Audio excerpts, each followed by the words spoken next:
Good morning nursery students, আমি চলে এসেছি তোমাদের রেডি ফর রাইটিং নিয়ে। তাহলে প্রত্যেকে তোমরা তোমাদের রেডি ফর রাইটিং বইটি বের করো এবং 40 পেজে চলে এসো।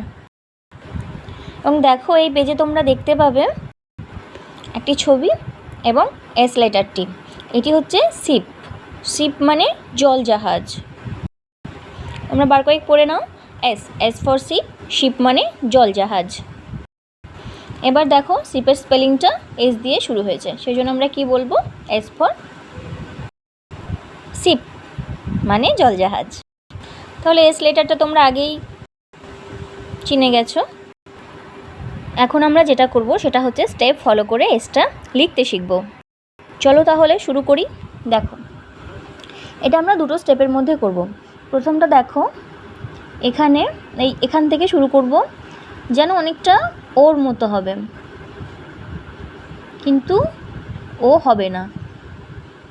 শেষ পর্যন্ত এটা কি হবে? এটা সি হয়ে যাবে।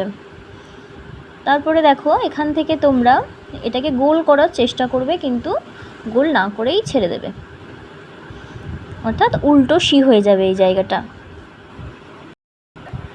এভাবেই কিন্তু তোমরা লিখতে থাকবে।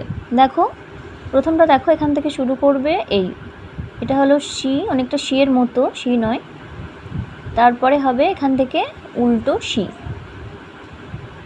দেখো, আবার হচ্ছে সি, তারপর হচ্ছে কি উল্টো সি। আসলে এখান থেকে তোমরা চেষ্টা করবে ও লিখতে, কিন্তু সম্পূর্ণ ও করবে না, এখানেই ছেড়ে দেবে। এভাবে সম্পূর্ণ ট্রেসিং করার পর কি করবে দেখে নাও। ডাইরেক্ট কীভাবে এ লিখবে সেটা তোমরা দেখে নাও। দেখো, প্রথমে তোমরা এই লাল দাগ থেকে শুরু করবে এবং দেখো এটা হয়ে গেল কি সি। তারপরে এটাকে এখান থেকে তোমরা লিখতে চেষ্টা করবে ও বা জিরো। দেখো, কিন্তু আমি জিরো করব না, মাঝপথে থেমে যাব, আর এটা কি হয়ে যাবে? এস।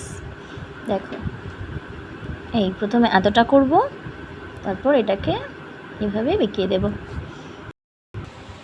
তাহলে তোমরা এভাবে স্টেপ ফলো করে এসটা লিখতে থাকো এবং পুরো পাতাটা সম্পূর্ণ করো, এবং চাইলে তোমরা এরপর বাড়ির খাতাতেও লিখতে পারো। সবাই খুব ভালো থাকো। টাটা।